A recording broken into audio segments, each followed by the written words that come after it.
Everything is meaningless. Everything is vanity, a chasing after the wind. And we have realized that what Solomon meant when he said vanity or meaningless is that it was like shepherding or controlling the direction of the wind. Na walang masyadong magayari, walang masyadong ma-accomplish because it cannot be fully accomplished. In other words, meaningless means that life cannot be controlled, that life cannot be shepherded nor fully understood. This being the case, the teacher prescribed the enjoyment of whatever and whenever. Sabi niya, total ang buhay ay parang paghabol sa hangin, parang pagkontrol sa hangin. Kahit tangkain mo, kahit pansamantalang magkaroon ka ng parang tagumpay, hindi naman talaga malulubos, ang mabuti pa, mag-enjoy ka na lang. Sakyan mo na lang ang buhay, at nang sa ganon ay lalong marami ang iyong mapakinabang dito. Sa pagpapatuloy natin pag-aaral ngayon, chapter 3, pinamagatan natin, live and enjoy the moment. Thank you, Lord, for our time to be with you. Thank you for our time to be together. Cleanse us from all our iniquities. Make us whole, make us clean so we can see your face and hear your voice. Speak to us powerfully. We ask you, Father, to cleanse us and forgive us so that nothing may hinder the flow of your blessings into our hearts. Open our eyes and ears. Teach us to apply Solomonic wisdom in our lives. Protect us from lies and falsehood. Protect us from evil men and evil spirits. And may you protect our loved ones who are not with us right now. Lord, be our teacher now. We ask you, in the name of your Son, our Savior, Jesus Christ. Ecclesiastes chapter 3, verse 1. I'll be reading from the Contemporary English Version. There is a time for everything and a season for every activity under heaven. One of the most famous lines of the Bible. Solomon says that things will happen whenever they have to happen. You cannot help it. It will happen. In Ecclesiastes 3:2, there's a time to be born and a time to die, a time to plant and a time to uproot. Now, of course, he says that life is cyclical. You get born, you die. Things start living and then they end and then they die and take another form of life. That there is a time to be born, to die, and to be reborn into a new form, to be reinvented. Wala naman talagang namamatay eh. Kahit yung isda na namatay, kinain mo, naging part of you na siya, di buhay pa siya. Kahit na ikaw kinain ka ng pating, buhay pa yung pating. So there's a part of you that continues to live. Yung kinain mong papaya, hindi naman siya namatay, naging part of you. Nabulok ka, naging lupa ka uli, kinain ka naman ng luya, naging luya ka, patuloy na umiikot-ikot ang buhay. Yung spirito lang natin yung pwera sa kwento. We're talking about yung physical aspect of life. Wala talagang namamatay. We only take on new forms. That aside from biological life, marami pang ibang namamatay. Ideas, points of views, and values become obsolete. They become irrelevant.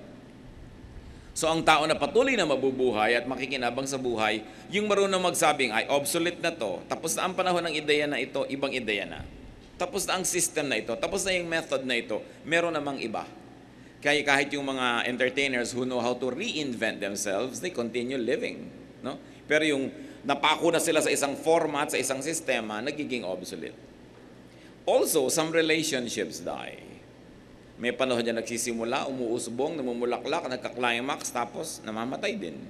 Some arrangements and transactions end. Some feelings die. Life is constantly renewing. So how do you benefit from such comings and goings? Well, minimize suffering and maximize enjoyment brought about by this reality. If things and people and ideas die, how will you have peace in life? Do not hold on tightly to anything or to anyone. Hold while the holding is good. Let go when you must. So be ready and willing to let go when it's time. Enjoy it to the maximum while it's there, while it lasts, and when it says goodbye, then say goodbye and say hello to another day. Alam niyo po yung umaalis, akala mo lang yun. Halimbawa, nasa pier ka, may barko ka, nakakaway-kaway, ang laki-laki ng barko, nakatingala ka pa. Paglayo ng paglayo nun, nagiging paliit ng paliit. Sa tingin mo lang, pero yung tao naman naghihintay sa kabilang pier, palaki ng palaki sa kanya yung barko dahil dumadating sa kanya. So, depende lang sa punto de vista kung papaalis ba o paparating ang isang bagay. Kaya dapat kung papaalis na, mag-goodbye ka na. Kung paparating, mag-hello ka. Maraming mga tao hindi masaya kasi pinipilit mag-hello sa papaalis at mag-goodbye sa paparating. Ang sinasabi ni Solomon, yung mangyayari, kailangan marunong kang tumimpla sa panahon. Na ito talaga, ito ang panahon, therefore ito. Si Percy Bysshe Shelley, sabi niya, we look before and after and pine for what is not. Kaya daw laging malungkot ang tao. You only look before and after, you don't look at the now. Ang laging inaasam, the good old days or the coming future. You neglect to enjoy the present. At hinahanap yung wala, ang hinihingi yung imposible. At sabi ni Alexander Pope, be not the first by whom the new is tried, nor yet the last to lay the old aside. Para ka masaya, dapat hindi ka extreme. Do not be too early or too late. Many people are too early for their times. So ano nangyayari? They are killed. And then later on you say, they are martyrs, but they're ahead of their time. Ano naman nangyayari doon sa too late? Wala na. Naiwan na sila ng lahat ng benefit. Kaya dapat marunong kang sumakay sa panahon. There's a time to plant and a time to uproot. Ano yung uprooting? Ang marahil na tinutukoy dito na itinatanim. Halimbawa, gabi, you uproot to harvest. You don't uproot to destroy, but just to harvest and to continue the life cycle. So it means that you plant and you harvest. Planting and harvesting have to be scheduled because seasons and environmental factors figure in agriculture, even in man's affairs. May mga panahon talaga, pagka sa palayan, pagka hindi ka nagtanim agad, huli ka nagtanim, huli ka nga ani. Ang problema, umani na yung iba, naiwang ka pa, may grain, hindi pa hinog, lahat ng daga sa bukid lilipat sa'yo kasi ikaw na lang yung mayroong grain. Nahuli ka, kaya sorry ka na lang. Kaya sabay-sabay yan, pag nagtataniman, sabay-sabay. Yung hindi marunong sumabay sa takbo ng panahon, yun ang laging may conflict. Yun ang laging may problema. So plant on time in order to harvest on time. Now, planting is not only to agriculture. Planting could be in terms of investments. When do you invest? When you are prosperous, when you have many other things to spare. And also, when you are still strong, so that when you become weak and you begin to be weak, you begin harvesting. Kailan ka kukuha ng insurance? Pag bata ka pa, para mura. Pagka bata ka pang wala ka pang sakit, no? Ano ka, love ng insurance, may sakit ka na, i-insure ka pa? No way. Di ba? Gusto ko siyempre pagkakitaan ng insurance. Kaya pagka nagkakatanda ka na, ayaw ka na insure. So, kailan ka magpapa-insure? When you are still very, very acceptable. Dapat may oras yan. Pati relationships, pagmamahal, kailan ka magmamahal, kailan ka aanin ang pagmamahal na yon, timing. Verses 3 to 8. There is a time for killing and healing, for destroying and building, for crying and laughing, weeping and dancing. A time for throwing stones and gathering stones, a time for embracing and parting. There is a time for finding and losing, keeping and giving. For tearing and sowing, listening and speaking. There's also a time for love and hate, for war and peace. So lahat ng extremes na yan may panahon. And many times, the morality of something, a deed or an act, depends heavily on its timing. Bihirang-bihira yung absolutely right and absolutely wrong at any given time.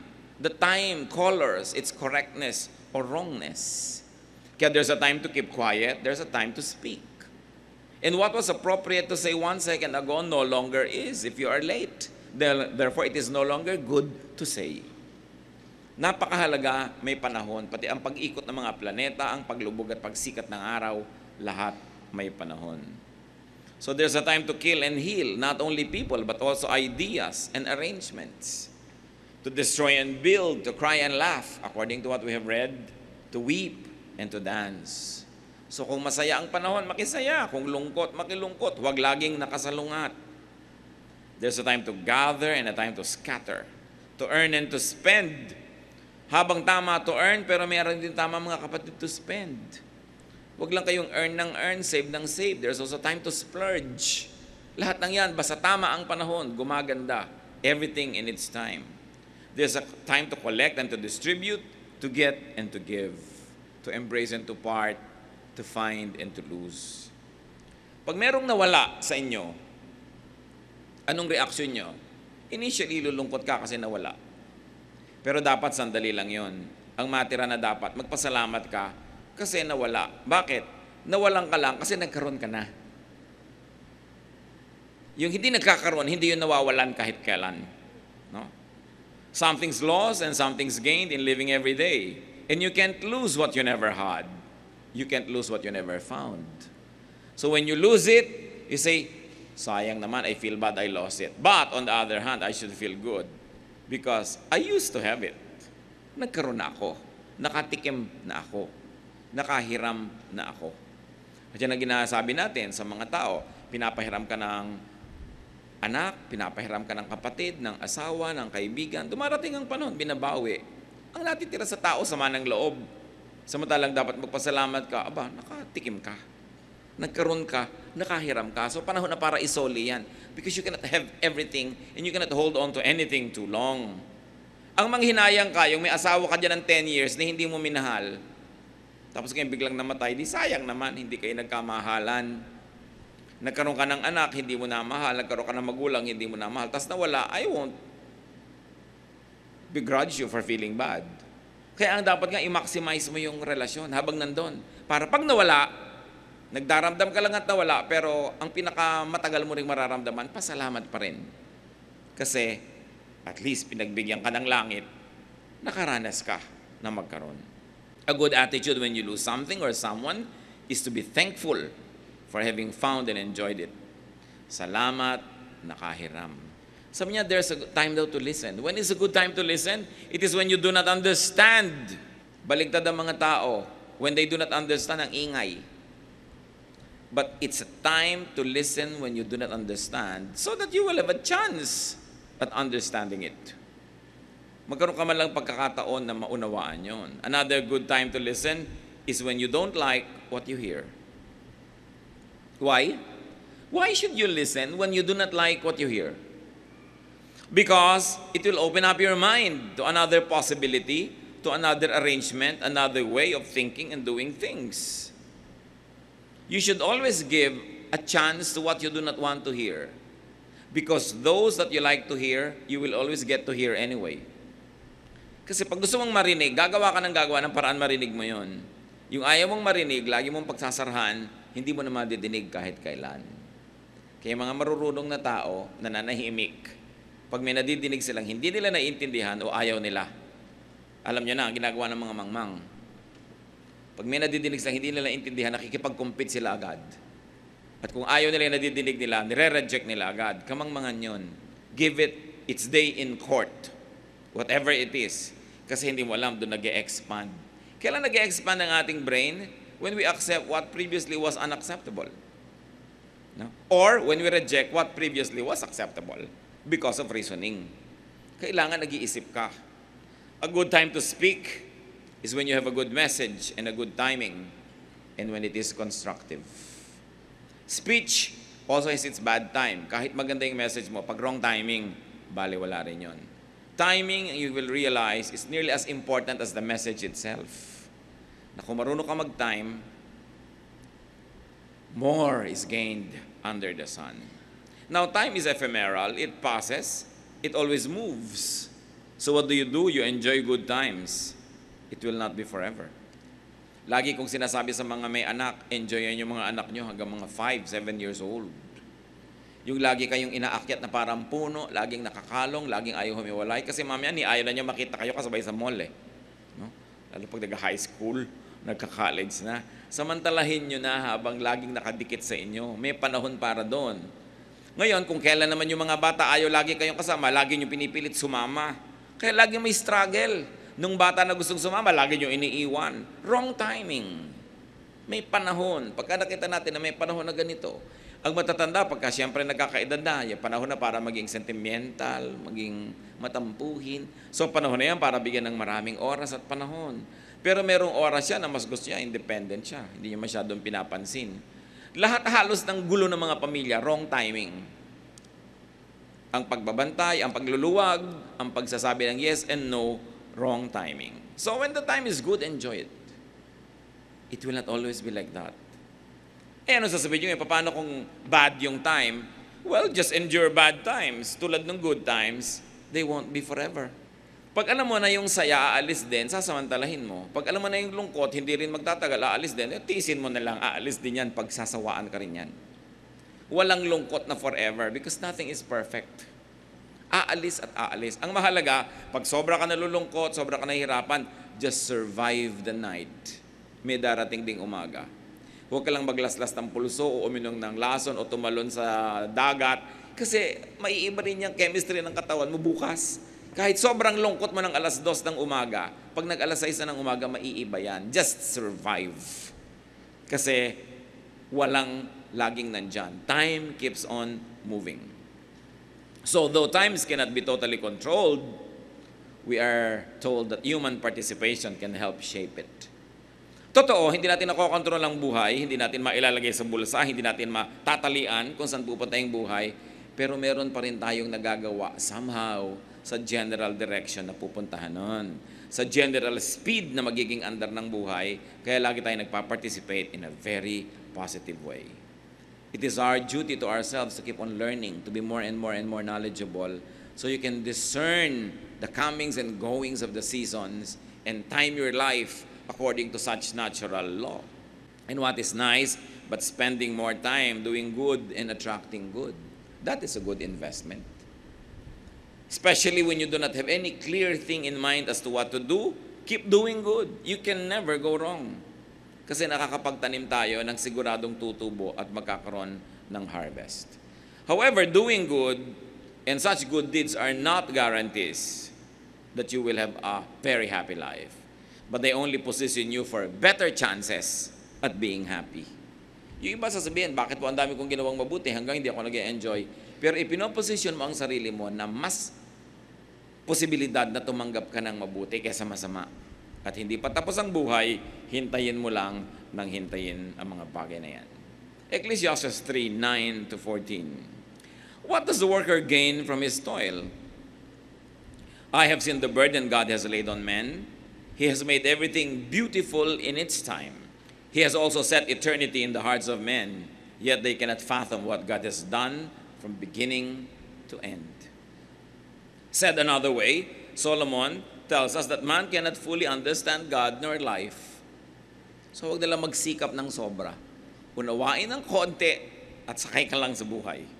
Ecclesiastes 3:12-14, I know that there is nothing better for men than to be happy and do good while they live, that everyone may eat and drink and find satisfaction in all his toil.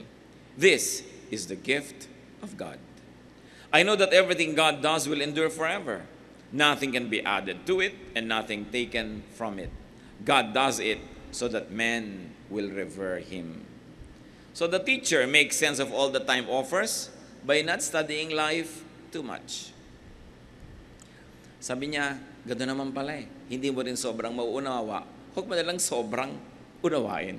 Unawain mo na lang yung kaya mong maabot at yung hindi mo maabot, tigilan mo na ng kaiisip. Alam niyo, kuminsan very mind-boggling to me personally. Pagka on a clear night sky, tiningnan ko yung mga planeta, ang lalayo. Gaano kaya kalayo ang lahat ng ito? Yung hindi maubos-ubos-ubos. Yung pagka sinasabi na 360 light years away yung isang planet, 1 light year is, the time that it takes for light to travel for 1 year, the distance it covers in a year of traveling. Ang bilis-bilis ng light. 1 year na nagbabiyahe yung light na ganun, yung mararating niya is 1 light year. And then there are planets that are thousands of light years away. Can you comprehend space? Sabi ko, huwag na lang masyadong isipin. Sabi ni Solomon, masisira ka lang kaiisip dyan. No? Hindi mo rin naman sobrang mauunawa yan. Kaya intindihin mo, manood ka na lang ng TV, enjoyin mo yung kinakain mong inihaw na pusit. Yan ang buhay. Huwag mo masyadong gawing masyadong profound. Kasi nahihirapan ka lang. It's useless, it's meaningless, it's like catching the wind. At sabi niya, etong gawin ninyo, kayang-kaya nyo ito maintindihan. Always enjoy life. Enjoy food and drink and work. They form a cycle. There's a very interesting relationship between food, drink, and work. Because work brings food and drink, and love for drink and food necessitates work. Kaya may relationships. Ganyan ang buhay. Magtrabaho ka, tapos Enjoy the fruits of your labor. Kumain ka, uminom ka, magtrabaho ka ulit para may inumin ka ulit, kainin ka yan, bago malaman, namatay ka na, tapos na yung buhay. Huwag ka nang masyado mag-isip. Sabi ganun. Problema na yan ng Diyos, yung mga hindi ipinapabunyag sa'yo, huwag mo nang masyadong alamin. And we should be thankful for work. Enjoy work. Kahit paulit-ulit nating basahin ang Ecclesiastes, makikita lagi dyan, enjoy your work. So what do you do when you don't enjoy your work? Change it. When you cannot change your work, change your attitude. Pero kailangan matuto ka mag-enjoy ng ginagawa mo. Why? Because you have to do it anyway. Sino ang masaya? Sino yung malungkot? Yung papasok, ang bigat ng puso, ang bigat ng loob, nagdadabog, o yung papasok na ine-enjoy na rin niya, kahit nag-aayos lang siya ng mga nabuhol na paperclip, ang saya-saya na niya. So at the end of the day, sinong masaya sa buhay? Kailangan dapat marunong tayong umimbento ng kasiyahan. Kasi lugi ka pag dumaan ng isang araw na hindi ka nasyahan. Kasi kahit kailan, hindi na yun babalik. Hindi na. Yung lugi mo doon, lugi mo na yun forever. Meanwhile, yung saya mo doon, wala nang makakaagaw sa'yo. Natapos na, sumaya ka na, sino pang makakaagaw noon? Kahit lumungkot ka ngayon, yung kahapon na masaya ka, hindi na pwedeng palitan. Kaya dapat ang tao marunong gumawa ng saya. At hindi lang yun, mga kapatid, pinapayagan natin yung kapwa natin na umimbento ng saya niya. Hindi natin siya kinikilljoy, hindi natin siya laging pinagbabawalan, lagi na lamang na sinisiraan ng loob, dinidiscourage, pinapagilty. Kasi kanya-kanyang gawa ng saya yan. May mga tao naglalaba, mga bula-bula lang ng laba, sumasaya na sila. Can you take that away from them? Kung total, lalaban mo rin lang yan. Kung nagdadabog ka, nahihirapan pa yung loob mo. Wala kang magagawa tungkol dyan. But God keeps control and understanding of life out of man's reach. Sabi ni Solomon, para lagi siyang irespeto at sambahin. Merong hiwaga, merong misteryo ang buhay dahil may hiwaga at merong misteryo ang Diyos ng buhay. At sa lahat daw ng naiinawaan natin, lalo natin sambahin ang Diyos. Kasi naunawaan pala natin. Pero hindi natin nauunawaan, lalo naman tayong sumamba kasi hindi nga natin nauunawaan. Sa Kanya natin iasa. When you have this positive attitude, it is difficult to make you sad. It is difficult to rob you of your happiness. Let's go on, chapter 3, verse 15 of Ecclesiastes. Whatever has already been and what will be has been before, and God will recall the past to account. So niya wala namang bago, paulit-ulit lang lahat ng bagay. Kahit fashion, paulit-ulit lang lahat ng bagay, walang bago. Kahit yung sasabihin mo may na-imbento, na-discover, nalaman lang yung mechanism behind it, yung mechanics, yung method. Pero ando na yun dati pa. Kahit nung hindi pa naiimbento yung lightsaber na ilaw, nandun na yung ideya na yun, na-discover lang nung nag-iisip at nagkukutikot ng mga kung ano-ano mga bagay at nagkakalikalikot dyan, tuloy nakakadiscover. Pero yung na-discover mo, dati nang nandun yun. Itinakda na yan, nung nilikha ng Diyos ang buhay, nandun na lahat. Nandun na lahat. Kaya sabi, huwag ka magyayabang. Therefore, huwag mo rin masyadong pagurin ng sarili mo, lagi ka makakita ng bago. Kasi nandiyan na yan, walang bago. Luma na yan. Nakataon lang na yung mata mo, luminaw nung panahon na yun, nakita mo siya, pero dati na siyang nandun. Man can benefit from the cycles of life by learning from the past. No? Sabi niya, He will cause the past to account. Dapat, lagi mong tinatawag yung past. O ano ba yung lesson mo? Ano ba yung naituro mo sa buhay ko? Para hindi sayang. Kahit tayo nagkamali nung nakaraan, pero lagi nating iniisip yung pagkakamali na yun, natuto na tayo na huwag na yung ulitin, benefit na rin yung pagkakamali na yun. The only way to benefit from a mistake is to learn from it. Kaya mga taong nagkakamali sa buhay natin, tinatanggal natin sila agad, wrong. Isipin mo, nagkamali siya, ngayon alam na niyang mali yun. Chances are, hindi na niya mauulit. Kumuha ka na isang bagong tao, hindi pa niya alam na mali yun, magkakamali uli siya. Paulit-ulit lang yan. Kaya mas maraming mali na nagawa yung tao sa'yo, mas asset mo yan sa buhay. Kasi at least by elimination, marunong na siya. Alam na niya kung ano yung mali. 5 na lang, paulit-ulit at sinasadya niyang ulitin yun. Pero asset yung nagkakamali. Alam yung isang taong maraming naging mali, yung isang taong walang kamali-mali, sinong dapat mong pagtiwalaan doon? Yung marami na naging mali. Kasi marami na siyang na-realize, mali pala to, mali pala to. Yung hindi pa nagkakamali, hindi pa niya alam yun eh. Kaya yung nagkakamali, meron niyang pag-asa. Kung magiging positive yung attitude mo, sabi mo, now I know. Hindi ko na siya ulitin. Or uulitin ko man siya, iiwasan ko na yung mga hindi magagandang bahagi nun. So much can be had when we are in tune with the cycles and the seasons. May panahon talaga. Kaya maganda yung nakatira ka minsan sa bukid, sa bundok, sa nature, kasi nakikita mo talaga yung cycles. Minsan, city life deprives you of that. Umuulan na nga, hindi mo pa alam. No? Gabi na nga, hindi mo pa alam kung nasa opisina ka. Yung detached ka from nature. Pero yung malapit sa nature, mas nababasa niya yung takbo ng panahon. May takbo ang panahon. Halimbawa, rainy days talaga yan. Utang na loob, huwag ka namang mag-schedule ng kasalan. Huwag ka mag-June bride.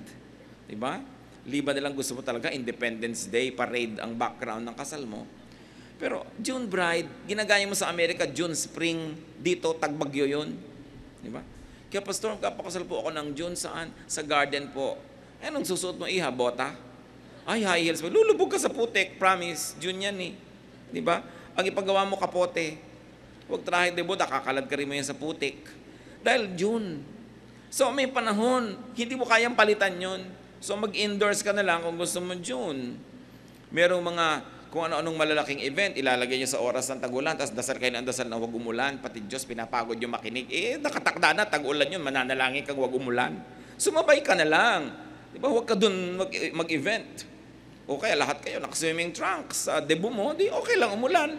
Pero itatapat mo sa ganon, mahirap yun. Huwag mo nang ibahin yung nakatakda, nakasulat na yun eh. Kaya maraming struggle. At nakita ko po mga kapatid, ang daming ikakasal. Nagtatakda ng tagulan talaga, tapos wedding garden o by the beach. Pero ang trahe de boda, hindi pang beach wear ha, talagang pang ballroom. Tapos, padasal ng padasal, pati church, napapagod ka dadasal. Dasalan ng dasalan lahat. Kung nga kayo magdasal, tagulan talaga. Ba't yung sinasalugat ang Diyos? Diba? So, kung magigawa kayo ng schedule, at yan i-apply nyo mga kapatid sa marami pang ibang events of your life, may panahon talaga. Pagka Burman, sa mga hikain, talagang sinusumpong yan. So, huwag kayo dyan gumawa ng event na ayaw nyo may dala-dala kayong hika to the event. Dahil may panahon eh. Sabi ni Solomon, there is a time for every matter under heaven. Kita nyo, pagka-enrollment, pag graduation, pag pasok. Kita nyo, pag oras ng pasok, yung hindi pumapasok, sa oras ng graduation, hindi ko mag-graduate. Hindi siya kasi kasali sa tamang oras. Napakahalagang isipin. 16 to 17. And I saw something else under the sun. In the place of judgment, wickedness was there. In the place of justice, wickedness was there. I thought in my heart, God will bring to judgment both the righteous and the wicked. For there will be a time for every activity, a time for every deed. Sabi niya, napansin ko, hindi naman laging may katarungan. Hindi laging napaparusahan ng mali. Pero naisip ko rin, dahil ang Diyos ay makatarungan, siguradong may oras din ng paghuhukom ang lahat. Kaya huwag kayong maiinip sa judgment ng Diyos. Don't take vengeance. Don't avenge yourself. Sabi ni Lord, vengeance is mine, timing is mine. The teacher places prevalent injustice and violence in perspective.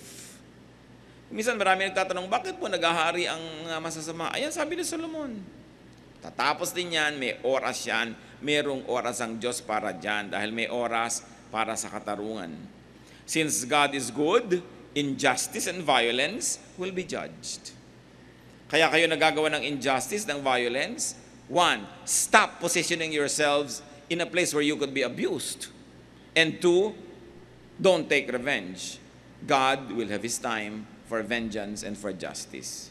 Pero hindi naman kung may oras ang Diyos, ibig sabihin lagi mo nalang i-expose ang sarili mo to danger and to injustice. When you can help it, try not to be there.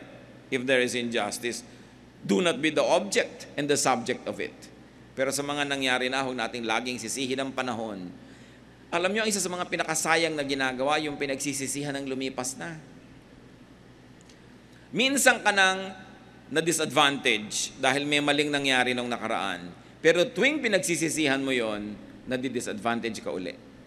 Ulit-ulit kang nadadamage tuwing nagsisisi ka.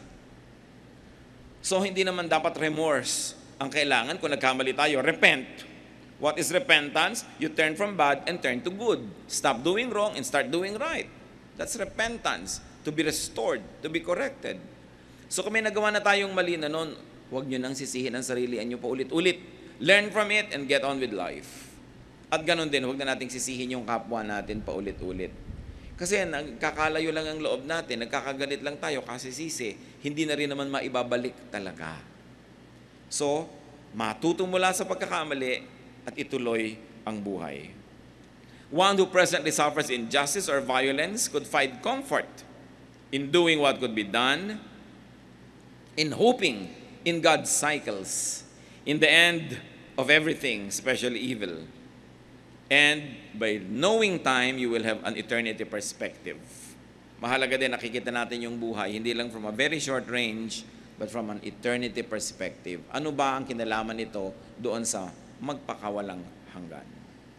Makikita natin, may lugar yan, imposibleng walang lugar ang Diyos para sa pagtutuwid ng mali at pagbibigay ng gantimpala sa tama. Chapter 3 of Ecclesiastes, verses 18 to 20. I also thought, as for men, God tests them so that they may see that they are like the animals. Man's fate is like that of the animals. The same fate awaits them both. As one dies, so dies the other. All have the same breath. Man has no advantage over the animal. Everything is meaningless. All go to the same place.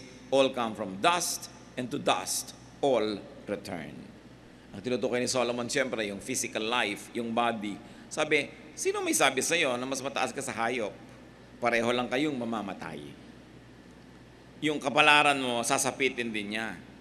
Pero hindi naman ito ang tunay niyang mensahe. Ang ibig lang niyang sabihin, huwag mong isipin na better ka than animals, better than others, better than this, better than that. Man should not take himself too seriously. That man should not be too proud. That man should not deny or restrain his earthly side too much.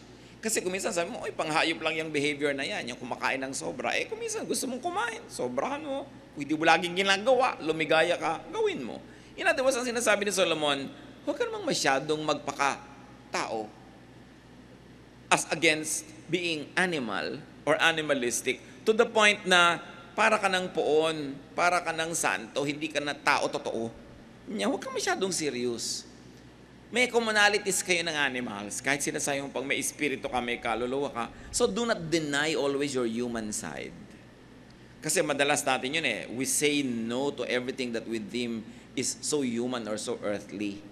But we are of the earth, we are of dust. God remembers that we are dust. Kaya pwede nating indulge yung part natin na yun so long as we don't harm our spirit. So meron kasi ang mga tao sa sobrang pagiging conservative or religious or whatever, nalilimutan na nila na tao sila. At inaalis na rin nila sa kapwa nila yung pagiging tao, nagiging idealistic ang pananaw nila sa lahat. Meron pa nga, Christian ka, kahit namatay ang nanay mo, huwag kang iiyak. Meron gano'n parang ayaw umiyak dahil Christian. Kaya nga inimbento ng Diyos ang lacrimal glands dito para mag-manufacture ng luha. So kung napapaiyak ka, di umiyak ka. Yun ang point. Umiiyak ang kambing, umiiyak ang pagong, umiiyak ka rin kahit ka reliyoso. Na dami ko nang nadinig na ganyan, hirap na hirap kasi hindi sila makaiyak dahil Christian, dahil po parang nakakahiya sa Diyos. Bakit nakakahiya? Jesus wept nga eh. So mo dapat tinatanggal sa sarili mo yung ganong pagiging earthly because you're also of the earth.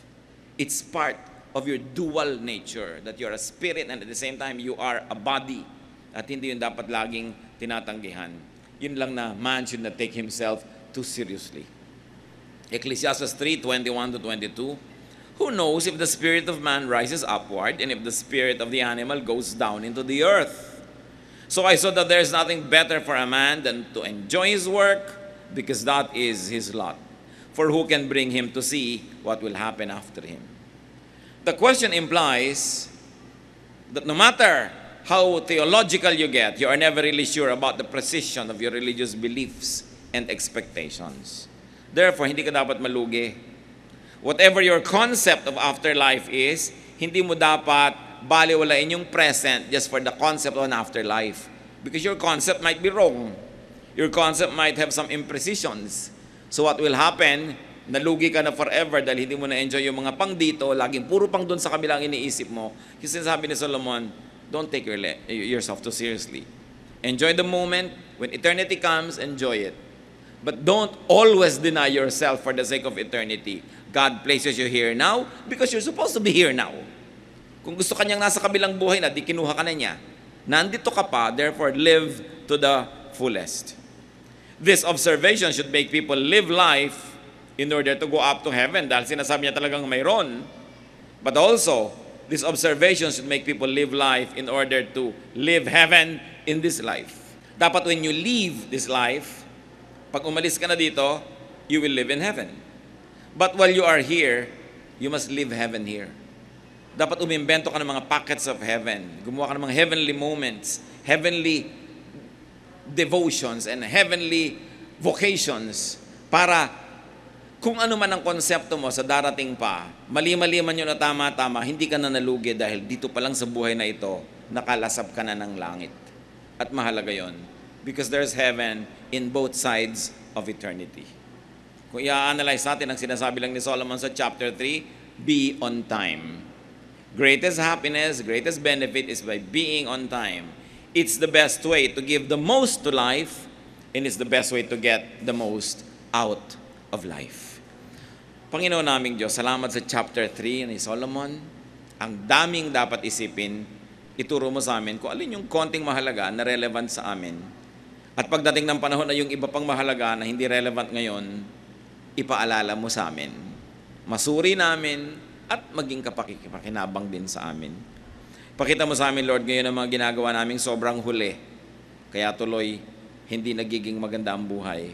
O sobra namang maaga, kaya hindi pa handa ang mga bagay, nahihirapan ang marami. Ituro mo sa amin, Panginoon, yung ginagawa naming out of time with life, out of time with the seasons, and out of time sa mga pangangailangan at mga realities ng mga mahal namin sa buhay. Teach us to be sensitive. Magbulay-bulay tayo sandali, mga kapatid. Humingi tayo ng personal na mensahe para sa ikabubuti ng ating buhay. Be alone with God in some moments of reflection.